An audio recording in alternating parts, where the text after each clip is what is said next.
I've signed over 2,000 clients, and I'm about to share my best marketing advice that will make you millions. Okay, so there's 8 things I want to share with you in this episode here, 8 keys to marketing success. The first thing, probably one of the most important things, honestly, that people mess up when it comes to marketing, is this idea of the smallest viable audience. Most online business owners I meet, when they start their business or looking to grow their business, they're like, I want to reach as many people as possible. I want to go out there. I want to make a big impact on the world. I want to help thousands and thousands of people. And so when I look at their content and what they're putting out into the world, what I see is a lot of broad messaging trying to speak to the masses. I go on people's websites and I see, I can help you with this, or I can help you with that, or I can help you with that. And it's like, we've got 3 or 4 or 5 different niches you're trying to speak to at once. If this is you, it's going to be very difficult to stand out. The reason for it is because we are in a world where there is lots and lots of noise. And the days of having a broad message that could reach everyone are over. The messages that stand out today are the ones that are hyper-specific, the ones that are personalized to us. We want to feel seen and heard and understood when we read a piece of content. When I go to your website, I want to feel like you really get me. And in order to do that, you've got to narrow your focus and choose a lane. That's going to make everything else you do in terms of marketing so much more impactful and effective. So the first question, probably one of the most important questions you can ask when it comes to marketing, is what is the smallest viable audience that I could build my business around? For example, when I first started coaching back in 2016, I built a 6-figure online business helping musicians learn how to mix their own music online. First of all, most people don't even know what mixing is. And if you do know what mixing is, you're probably part of the 0.1% of the population that cares about that. This is a super small niche within a niche, yet I was able to build a very profitable business and sign over 1,000 clients in that niche. This was by being narrow. It was not by trying to speak to everyone at once. So looking at your business and asking yourself, do I need to be more specific on who I'm here to serve? And if I had to build my business around the smallest group of people possible rather than the biggest, who would those people be? This is the coolest thing about the world that we live in today, is that you can reach pockets of people that are super, super small. I know people who are running multiple 6, 7-figure businesses in niches that honestly 99% of the people in the world do not care about. This is what's possible today. You do not have to be broad anymore. As a matter of fact, the more narrow you are, the more effective your marketing will be. So don't be afraid to get smaller and to focus on that smallest viable audience. That brings us to number 2, which is the 3 sources of traffic. Another question people often ask when it comes to marketing: how do I get in front of my ideal clients? It can feel overwhelming as an online business owner. There's so many different ways that you can market yourself, so many different tactics. We look underneath the surface of all those tactics. There are really only 3 sources of traffic that you can tap into in order to grow your business. And once you know what these are, this makes marketing so much easier. So, first thing is buy. It's the first source of traffic. Number 2 is borrow. And number 3 is create. Only 3 sources of traffic you can use in your business. And there are lots of different tactics you can apply on top of these 3 sources of traffic, but there are only 3. And so the key as an online business owner is you got to know what these are and choose one or more of them to integrate into your business. So buy is the first, which is basically you trading your money for attention. So for example, in my business today, we run a lot of paid traffic on Meta, which is Facebook and Instagram. So every single day, I basically go to Meta and I say, here's some money, and I want you to take my money and trade that for attention, put my ads in front of people in my niche. And that's how we were really able to grow my business from 10K a month to like 60K months. So this is a great way to scale your business. And it works really well once you have the foundations in place in your business. You've got clarity on your niche. You've got an offer that people are buying. You've got messaging that's pretty dialed in. The biggest mistake that I see is people jump to paid traffic too soon. They want to use this strategy when something else in their business is not working. They're not getting success with organic marketing. Their content is not standing out, and they think buying traffic is going to be like the holy grail. I like to think of buying traffic as an amplifier of what's already working in your business. So if you've got those foundations in place and you want to scale, great. Paid traffic can be an awesome way to do that. If not, I'd recommend that you focus on the second and third source of traffic that I'm going to be walking through next.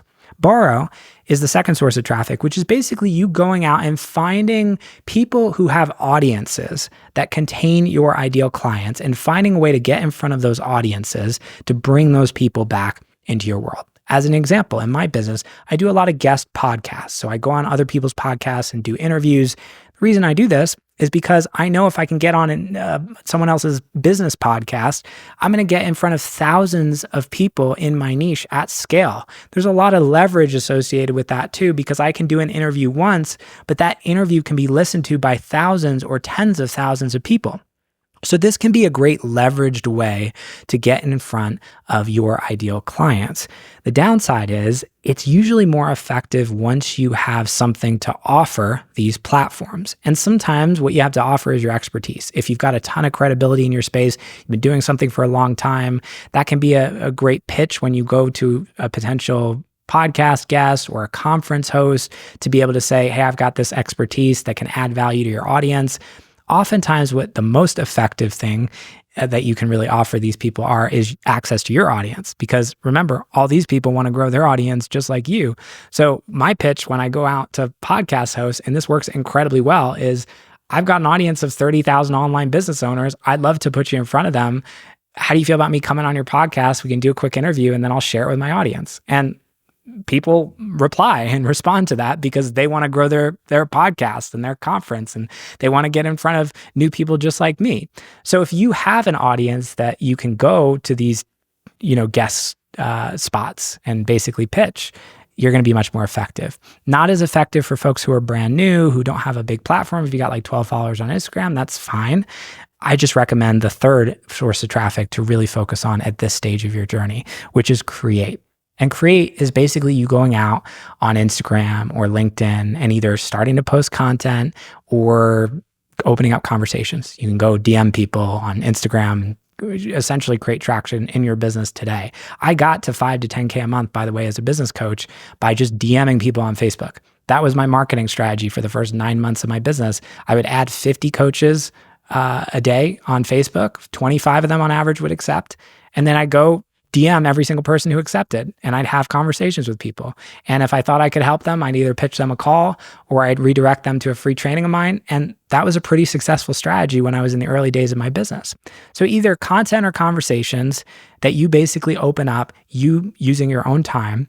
This is the create strategy. And this is the third source of traffic. Now, this is a great way to get started because there's no barrier to entry. So you can go out and you can start doing this right now. Downside is everyone else can too. So it's a very crowded space and you need really good content in order to stand out. So it's going to take some work to refine your approach. And if you're newer to growing your business, it's just going to take some time to really get traction, via this third source of traffic, but it can be a great way to grow your business. I'm still doing this today. I'm recording this episode right now as a create strategy. So this is putting me in front of new people in my niche on YouTube, on our podcast. That's going to allow me to grow my audience over time. So 3 sources of traffic that you can tap into in your business, only 3. And there are lots of tactics on top of these. But the key is I recommend for most people, you start with 1 if you're in the early days. If you've been running your business for a while, usually you're going to be integrating all 3.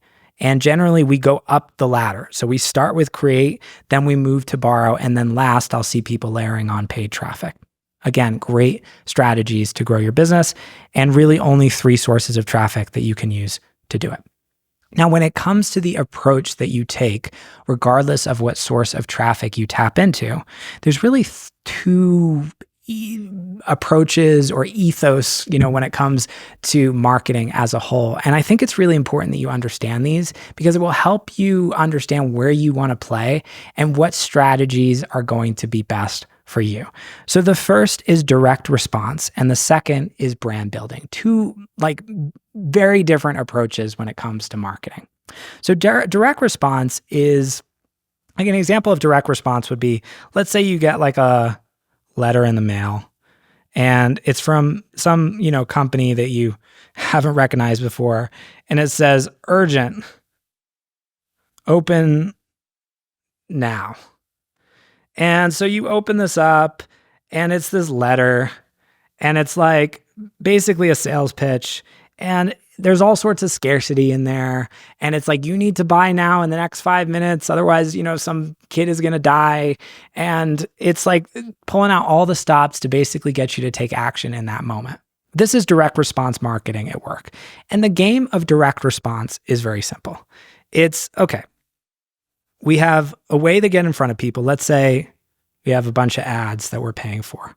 And we're going to send those ads to some kind of page, maybe a video or some kind of sales page or something like that. And the goal is to get as many people to buy right away as possible. And we make some money from that. And hopefully the goal is we make more money than we spent on the ads. So we can basically repeat this whole cycle again and again and again in a loop. And the thing about direct response is it can work, but you're not really building a relationship with anyone. It's very like try to sleep with you on the first date kind of marketing. That's the way I describe it. It's like if you were to go out on a date with someone and try to sleep with them on the first date, in most cases, you'd be like, ooh, this doesn't feel very good. At least the other person would feel that way. And this is how direct response marketing, feels on the other side. It's very short-term focused, and you're not really building a brand. There's no long-term nurturing really going on for the most part. It's not that you can't be successful. I just really don't like this strategy. And I think you actually make a lot more money doing brand building. The best way to describe brand building is to think of a company like Coca-Cola. So if you're driving down the street, maybe you're in a city like New York, and it's a Thursday, you're driving down the street. I mean, nobody drives in New York City, but you get the point. You're walking down the street and you see a big billboard on the top of some building. It says Coca-Cola. Now, notice that billboard doesn't say go out to the store and buy Coca-Cola in the next 5 minutes. Otherwise, everyone will die. There's not direct response. But Coca-Cola spends millions and millions and millions and millions of dollars every single year showing you their logo, associating you with the feeling and emotion of happiness associated with their drinks through commercials and through billboards and through lots and lots of repeated exposure. And their goal is they know that those ads in and of themselves are not maybe going to get people to buy like right in that moment. But when you go to the grocery store after being exposed to 5,000 Coca-Cola ads and you're walking down the aisle and you're walking down the soda aisle and you're looking at all the different sodas and you're thinking, okay, which one should I buy? You're going to be much more likely to buy the one that has been seared into your mind based on the thousands of repeated exposures through brand building. This is the game of brand building. It is a long-term, nurture-based process where a company or a brand, through repeated exposure, builds a relationship with you so that when you decide you want to buy, the brand, the company is top of mind, and that is the choice that you make. This is how I run my business. This is how I've generated well over $1 million in sales online. It is not through direct response primarily. It's been through brand building, which means what I do is I create an audience and I have different ways of feeding that audience. So we run ads. We've got YouTube organic. We've got going on. We've got podcasts we're doing. Maybe other things that I'm not thinking of, Instagram. And I've got these different ways that I'm bringing people into my world. And then once they're in my audience, I don't sell to them right away in most cases. I show them lots and lots of content. So I've got retargeting ads going where I'm basically showing them lots and lots of my content on Instagram and on Facebook and on YouTube. And I've got our email list where I'm sending multiple emails a week. Most of this, by the way, is just free, valuable content. And I've got a podcast and a YouTube channel. And so we've got all these different ways that we're nurturing these people. Now, my goal, again, is not to convert someone who just comes into my world.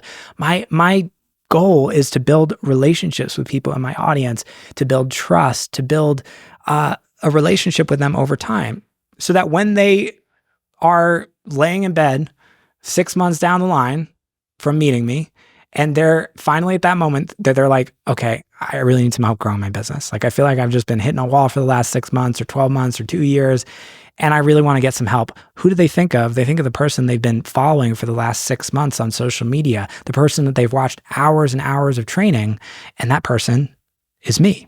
So this is brand building at work in an online business.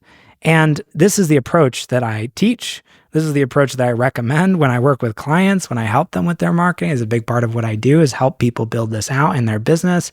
This is also the approach that over time is going to make you a lot more money. Because the thing about direct response is, problem is when you send a message to people who have no idea who you are, 99% of them are not going to be ready to buy in that moment. Maybe 1% will be. But what about the 99% that may have been buyers down the line, but you just kind of turn them off with this super spammy, aggressive approach on the front end? It's like if you go out on a date with someone and maybe they could be a great person, but they're like, I just want to sleep with you on the first date. And they show up in this like sleazy way and try to like force you into doing, going home with them. Like you're probably not going to want to go on a second date. And that person might have been a really great match for you, but they burned the lead on day one with their super spammy, aggressive approach. So this is my problem with direct response marketing, is I think it's really short-term focused and you're only really speaking to a very small segment of your market who are ready to buy in a moment. These also aren't really great customers because the people who are ready to buy on day one don't care about you. They just want a solution to their problem versus this approach, which is, when I build an audience, I got people who are following me over an extended period of time. They build a relationship with me. By the time they actually apply to work with me, they don't see me as just another business coach. They see me as someone they deeply connect with on a human level. We share values. They like my personality. I feel like we have something in common beyond just the fact that I can help them. And so I'm able to charge a lot more. I have lower refunds. I have happier clients. I enjoy my clients so much more because they connect with me on a deeper level. So all this being said, brand building versus direct response, I think it's really important to know what kind of marketing you're going to be doing in your business. Obviously, you know my stance on this. And brand building is, I think, the best approach for online business today. And as we move into the future, I think it's going to be more and more important. Direct response, I think, is just becoming less and less effective in today's world. So that brings us to number 4, which is platforms. Big question people often ask when it comes to marketing. Where should I show up?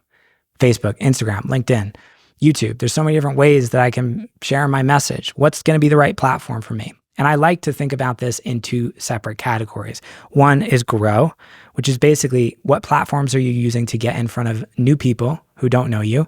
And the second is nurture, which is how are we building those relationships with people who have already chosen, who've opted in to follow you. So grow, I think the best approach for this is to go where your people already are. A lot of online business owners I see wasting time building a website, trying to bring people back into their world, rather than just going where their ideal clients are already hanging out. Usually this is going to be social media. It's going to be one of the best ways to reach people. It's not the only way, at least when it comes to online, your ideal clients are online. And, social media is going to be one of the best ways to reach them.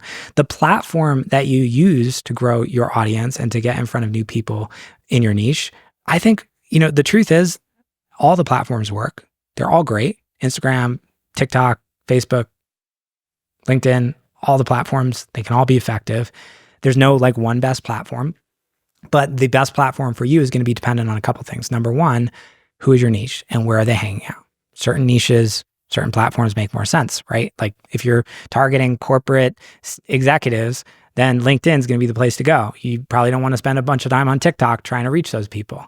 Versus if you're trying to speak to women who are maybe in their 40s, I would probably say Instagram is a great place to go because Instagram skews slightly female. So it's a good way to connect with women.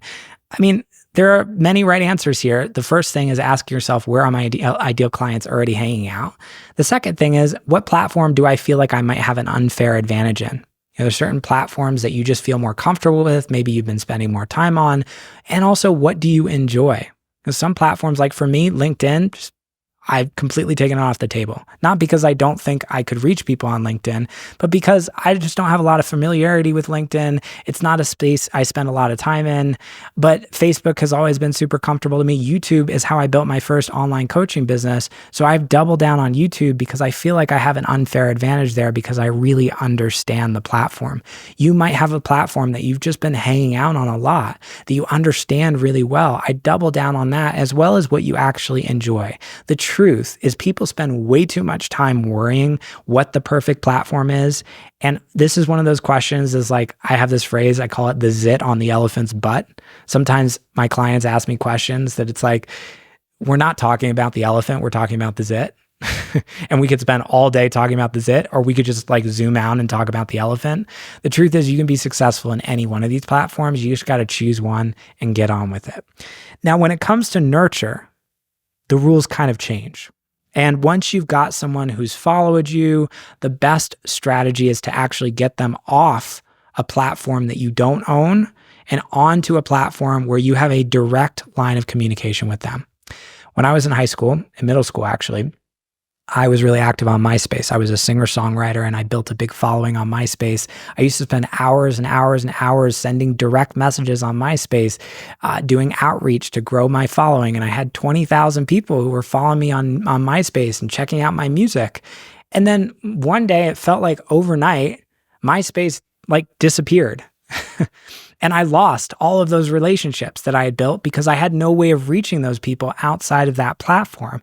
So many people I see make this mistake. They build a big following on a social media platform and then maybe their account gets shut down, or maybe the account gets banned, or maybe the platform shuts down. I look at what's happening with TikTok right now in the United States, and there's a pretty good chance it's going to get banned. Maybe when you're watching this or listening to this, TikTok is no longer even active in the United States. So if you're someone who's built a big following off the back of TikTok, we got to make sure we get people off TikTok and onto a place that you can control so you're not at risk. Now, there are two platforms that I recommend that you communicate with people that we call owned media. These are platforms where you own the direct relationship that you have with these people. The first is email. It's been around for a long time. It's still a super effective way to nurture and communicate with your audience. So building an email list, really good idea. Number two, this is the one that a lot of people aren't talking about, SMS. So we recently integrated SMS into our business. Here's what I've found. When I send an email, a good email might get 35% of my email list or 40% of my email list to open. And maybe if it's a really good email, 1.5% of my list will click on whatever the link is in email. I can send the same thing out via text message and 99% of those people will open it. And I might get a 10% click-through rate or even higher, up to 15%. Same group of people, but I can reach them so much more effectively via SMS. So I think SMS is one of the biggest opportunities for online business owners today. Most people I know are not taking advantage of this. And it's super easy to set up. There are so many different platforms and tools out there that you can use in order to set this up in your business. Email and SMS would be the two primary platforms that I would recommend to nurture your audience in today's world. So that brings us to number 5, which is how do you actually nurture these people? How do you communicate with them? How do you bring them into your world in the first place? Well, there are really two ways that we can do this: content and conversations. And the cool thing about marketing is these are really the only tools you have in order to communicate with people. So you can either create content on all of the platforms or any one of the platforms, video, audio, posts. This is an example of content. Or you can have conversations. You can go DM people. You can invite people to DM you.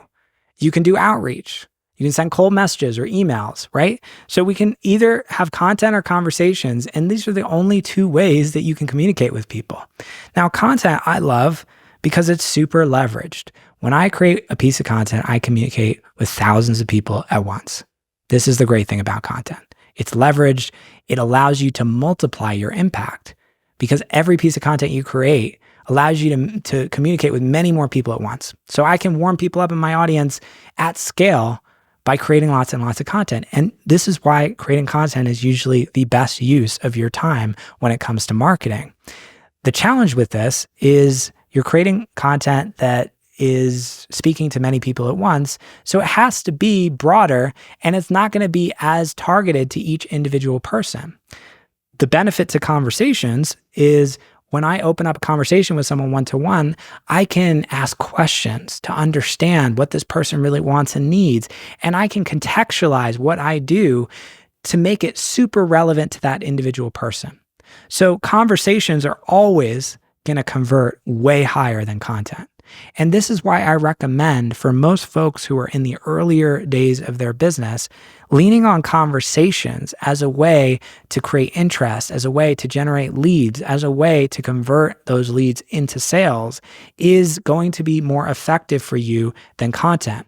As you grow your business, what I find is generally, in the early days of business, you're a little bit more focused on conversations. And in the later days of a business, we shift. And that focus moves from conversations to content. But in the early days of your business, conversation is usually the best way to go. A lot of people don't want to do this because they're afraid. Conversations are a little bit more vulnerable. They don't want to come across as pushy or aggressive. So they just hide themselves in their moat and create content all day and expect their content to do all the heavy lifting for them. But even in more established businesses, I still use a lot of conversations in my business today. Sales conversations, opening up conversations with people who are following me. This is one of the best ways, by the way, to make more money in your business. Literally, you just DM people who are following you online and just open up conversations. You don't even have to have some crazy script or something like this. A couple months ago, I tell this story quite often. I was on Instagram and I noticed that there was this guy in my audience who was just hearting my posts again and again and again. And he wasn't leaving any comments, but he seemed like he was hearting all my stuff. He seemed like he liked it. I checked down his profile. He seemed kind of interesting. I liked what he was doing. So I just sent him a message on a DM on Instagram. I said, "Hey man, I keep seeing your name pop up on my profile. Just want to say hi." He wrote me back. He was like, "I've been watching all your content. It's amazing." And we started having a conversation and I said, "Okay, this guy's pretty warm. Let me ask him a couple questions." And I said, "Tell me a little bit more about what's going on in your business right now." He shared that with me. And then I asked him, what's your goal or what's your vision? And he started sharing a little bit more about that. And I, as I was listening to him and where he was at and where he wanted to go, I said, "Oh, I have this offer coming out in a couple of days. We don't even have a sales page finalized yet, but I think this would be perfect for this guy. It's exactly what he needs." So I said, "Hey, I've got this thing. I think it'd be awesome for you. It would really be helpful for you to help you get to, XYZ." Basically just plugged in what he said he wanted. "Would you want to check that out?" And, of course he said yes. And I sent him the sales page. Again, it wasn't even finalized yet. And a couple days later, I wake up, I open my inbox, $2,500 sale. Now, after that, I'm thinking, okay, we got a retreat we're running in a couple days. I think this guy would be great for that too. And so I wrote him a message back via DM. And I said, "Hey, you'd be awesome for this retreat." And I sent him a link and he paid for that too. $5,000 sale, literally the result of opening up a conversation. Conversation's incredibly powerful when it comes to growing your business. Most people are not taking advantage of this enough. So how can you integrate more conversations into the work that you do in your online business?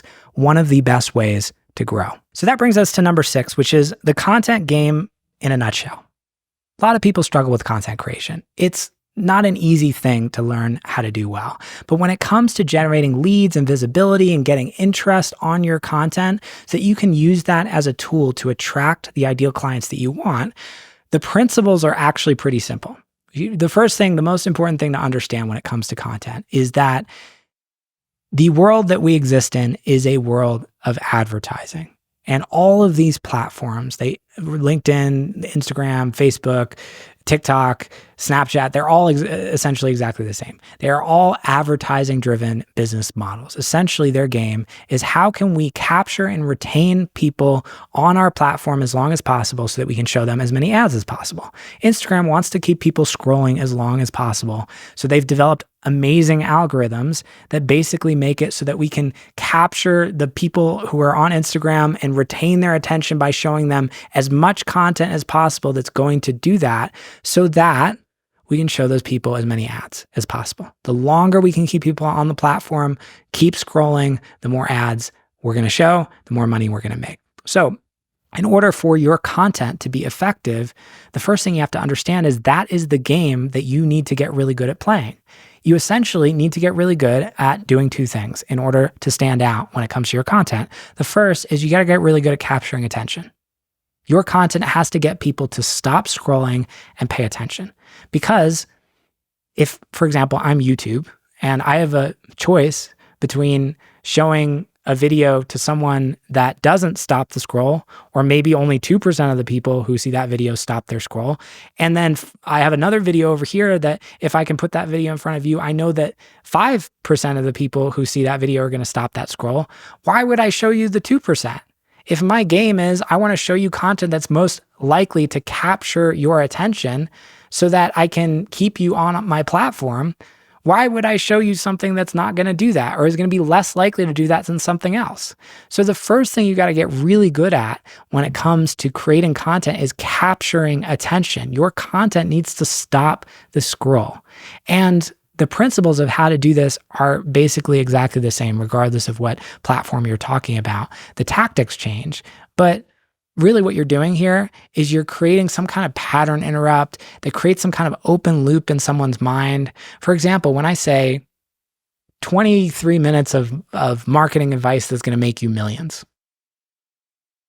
that kind of opens up like a question in your mind, right? It's like, well, what is the marketing advice? And I want to make millions, and well, tell me more. Like, I want to know. That's an example of like a curiosity gap. It opens up an unanswered question that makes me want to click the video in order to close that loop.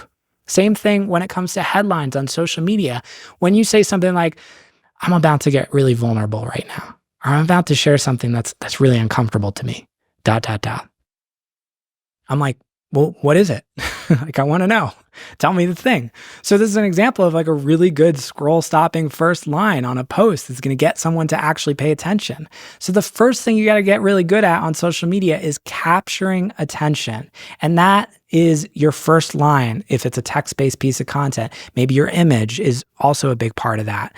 On YouTube, on platforms that are more video driven, it's the first 5 seconds of a video. It's the headline and the thumbnail.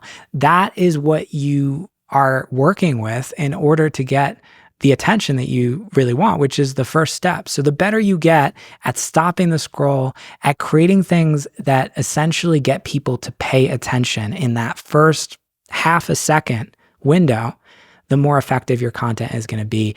And the more the platforms are going to reward you with more visibility because you're playing the same game that they're playing. Now, on the flip side, the other part of this, the second piece of this, is you got to get really good at retaining that attention. So if you can create content that will keep people reading or watching or listening longer, those platforms are going to be infinitely more likely to show your content and to show it to more people. As an example, with YouTube, average view duration is probably the most important metric to pay attention to when it comes to creating better videos. This is something I pay a lot of attention to, which is how long are people watching my videos?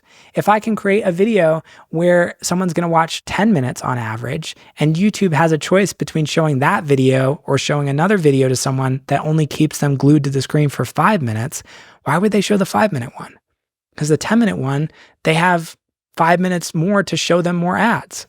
So retaining attention is the second part of this game, which means every piece of content that you create needs to be something that keeps people glued to the screen. There's lots of information out there about how to do that. I'm not going to get into the details of this today in terms of the tactics, but these are like the two most important things to focus on in terms of how you structure your content in order to stand out. You got to get really good at capturing attention, and you got to get really good at retaining that attention. And the better you can get at this, the more you can study this on whatever platform you're showing up on and learn more about what it actually takes to do those two things effectively, the more that you will stand out and the more that you will get rewarded with more and more visibility. That is the content game in a nutshell.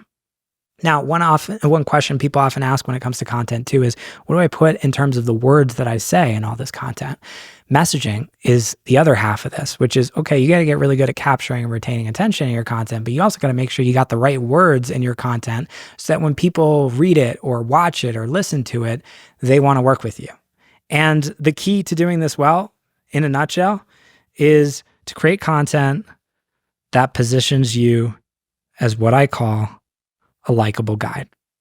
This is the backbone of my content creation methodology. This is a big part of what I share with every single client that I work with. And of course, when you work with me one-to-one or on a deeper level inside my various programs, I'm helping you with this. I'm giving you feedback on your content. I'm working with you to make sure that your content is the best that it can possibly be so that it attracts more of the leads that you want. But if I had 30 seconds to explain what you need to know about content in order for your content to be effective, this is one thing that I would share with you. Great content that actually gets you clients, is content that positions you as what I call a likable guide. There's two pieces to this, right? The likable piece is the first key here, which is someone has to see your content and have that moment where they're like, I like this person. I feel connected to this person. I feel like we have something in common. I want to be around them because I feel like maybe if we hung out in person, we could be friends. Like we share values. I just feel like I want to be around them. We want to do business with people that we like. People that we feel connected to on a human level. We don't want to just do business with people who we feel like can help us solve our problem. We want to do business with people we like. So the more that you bring this into your content, the more that you're going to stand out. And this is one of the biggest keys in today's world. This is a big question I often get from online business owners. It's like, okay, there's so many people out there who are doing the same thing that I'm doing, right? If I'm a business coach, there's like 5 million other business coaches out there. How do I stand out? Well, the way that you stand out, the biggest way that you stand out is by bringing more of you into your business so that you become a non-commodity. In other words, if you're selling the same thing as everybody else, I can help you scale your business to 7 figures, whatever it is. That message in and of itself is like, okay, well, maybe I want that, but what's going to make me choose you over the 100 other people who can help me do that same exact thing? Well, if you have that promise, but also you bring a lot of your personality into your marketing, if you show people who you are, what you do is you create another layer where someone can feel connected to you, where they go, oh, you're not just someone who can help me grow my business, but you're also someone who's kind of spiritual and someone who lives in Colorado, and I really like Colorado, and has a dog, and someone who really values ethical marketing like I do, because you talk about it all the time and how important that is to you. And I feel like we share values, and there's all this other stuff that is now a part of someone's decision-making process. And that means for the right person, that person looks at you now and goes, there's no one else I'd rather work with. Even though you on the surface do the same thing as 99 other people, there's an aspect of you that I feel makes me want to work with you more than anyone else. So this is a big key to standing out in today's world. How do you do this? It's sharing your personality. It's telling stories from your life. It's sharing your lifestyle, your values, your beliefs. It's talking vulnerably about some of the challenges that you might be experiencing, sharing things that you're afraid to say, dialing up the parts of you that are most polarizing. This is a hard thing for a lot of people to do because we're afraid to show people those things because we're afraid to turn people off. Like a while back, I sent an email talking about how I thought Donald Trump was crazy and my thoughts about the election and how I was deeply concerned about our country and the fact that we now have Donald Trump as our president. And a ton of people unsubscribed from that email that I sent out. But I also got a ton of people who wrote me back who said, thank you for saying this. I want to work with you so much more now because we share values, because we see things similarly. And so asking yourself, how can I bring more likability into my content and how I'm showing up? Now, this alone is not going to get you clients. The other piece of this is showing up as the guide, which is someone has to see your content and go, okay, this person has what it takes to actually help me. And the guide and showing up as the guide is all about doing this. So this is when you show people that you are an expert. You're someone who knows your stuff. You're someone who has helped other people get results. So sharing things like testimonials or teaching. For example, this is a piece of content that if you're listening to this and you're like, wow, this guy really knows online marketing. Like, I'm showing you that I am a guide. I'm showing you that I can help you just by sharing and educating. Talking about your client success stories, talking about your own journey of transformation. A lot of people ask like, okay, if I'm in the earlier stage in my business, maybe I don't have a lot of clients today. I don't have a lot of testimonials to work with. What do I talk about? I always say, you're usually your first testimonial because the the transformation that you're helping other people through, generally it's something that you've been on personally. So talk about that. Talk about where you were before you started doing all the work that you now help other people with and where you are today. It's a very powerful way when you're first getting started to draw people to you. So testimonials, mistakes, talking about the biggest myths or mistakes that people in your niche make, talking about how you help people, your process. This is another piece of this. Sharing like your method, or basically like the steps that you walk through when you work with people. All of this builds your positioning as a guide in somebody else's mind, as someone who can help them solve a very specific problem.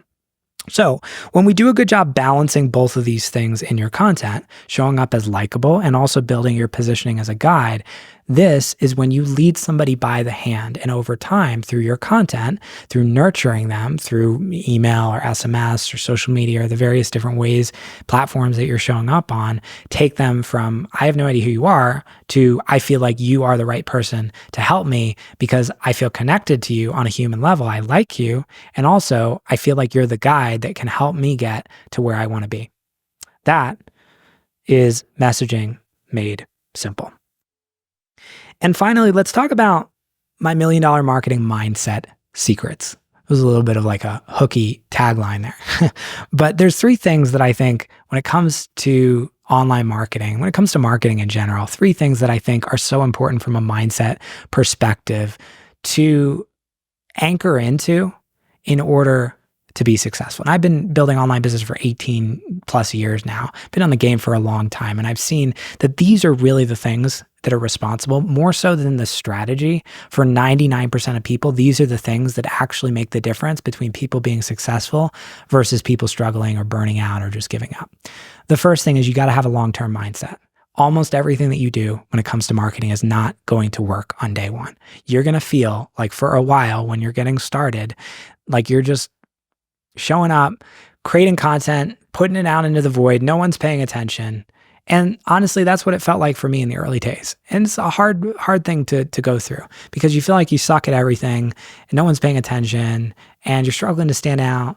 What you're really doing is you're learning, and you're also refining your message, and you're getting a lot of feedback from seeing what people resonate with and what people don't. And over time, as you do that again and again and again, everything gets better, 1% every single day. And then there's this exponential effect that starts to happen in business. I've been talking about this with my clients. It's like year 1, year 2, you're kind of in like the beginning of that exponential curve. But if you look at what happens in like year 3 and year 4 and year 5, suddenly there's this like hockey stick effect that happens. The problem is most people give up too early. They create content for 6 months or 12 months and they're like, nothing's happening. In reality, they're just planting a bunch of seeds and those seeds have not sprouted, but they don't give the seeds enough time to sprout and they stop doing the things and they give up. And then they never see this part of the hockey curve. So it's the ability to zoom out, to see the long term, to be focused on where you're going to be 5 years, 10 years down the line, and to show up today with that mindset grounded in the future. That's ultimately what's going to create success. It's a big part of what allows you to show up and continue to give and give and give as well without expecting immediate returns, which is the second piece of success, generosity. The core of what it actually takes to be successful in marketing today is you got to have the mindset of a giver. You'll notice this episode, I'm giving away my best free stuff. I create so much value for free and I give away all my best stuff. And I get so many questions like, well, Jason, if you give away all your best stuff, aren't people not going to want to work with you? And my mindset is, you know what? I'm going to flood people with so much value that they build so much trust and so much goodwill with me that they can't help but work with me. And I know that what I'm sharing with you is only a piece of the puzzle. At the end of the day, there's so much more that we can do if we work together on a deeper level, one-to-one. But setting that aside, I show up every day in this energy of give. How can I give more? How can I add more value? How can I give my best material away for free? And the biggest thing that trips people up is they struggle with this. They can't get out of this mindset of get. If you're showing up every day in your content with the mindset of how do I get a client? How do I get a lead? How do I get a sale? Very difficult to do this. And you might notice the content where, people are showing up in this energy. It's not very attractive. Generally, it turns you off. It feels super salesy, it's pushy, it's aggressive, it's not value-based, so you don't want to pay attention. So the mindset of generosity, continuing to show up in the mindset of a giver over the long run is going to be incredibly important for your success. And then the third mindset I think is incredibly important too, which is consistency. Again, we talked about this. Like, this is not an overnight success kind of game. If you have this expectation, you're just going to show up and 3 weeks into the game, you're going to be successful, or even 3 months, or even a year, honestly. My first year in online business, I made $4,728. This was working 6 days a week, by the way. It took me 2.5 years to scale to 6 figures. And I've learned a lot since then. I could do it a lot faster. And this is why, I'm such a big fan of helping people, because I like helping them get there faster. But there's a reality to this where it's just like all of this is going to take time. And the consistency of being able to show up rooted in the long term, not losing that focus as you show up in the day-to-day of doing the content, building those relationships, nurturing the people in your world one step at a time. That is what's responsible for success. And if you can ground into that, if you can maintain that mindset over an extended period of time, you cannot help but be successful. So I hope this was helpful for you today. So much of what I've learned with marketing, so much of the lessons that I believe are most important for success have been things that I've shared with you over the last however many minutes we've been doing this. So I hope you take one piece of advice from this episode and use it. Now, if you're an online business owner who is wanting help growing your business, you want more clients, more leads, maybe clients are inconsistent today, or your revenue's up and down, or you're just missing the clarity you need to know exactly what you should be doing on a daily basis when it comes to marketing your business, I have a number of ways I might be able to help you on a deeper level. I work with clients one-to-one in the online business space, coaches, consultants, course creators, experts, and help them grow and help them get clarity on their marketing and work with them on a very deep level to give them the tools that they need to grow their business to 6 figures, past 6 figures, multiple 6 figures. That is what I do. So I'd love to open up a conversation about how I might be able to help you on a deeper level. If you're interested in exploring that, you can go to jasonmoss.com/apply. Either way, I'm glad you're here. Glad you're listening. We've got so much more good stuff to come on this channel, on this podcast. So stay tuned. Make sure you subscribe, and I will see you in the next episode.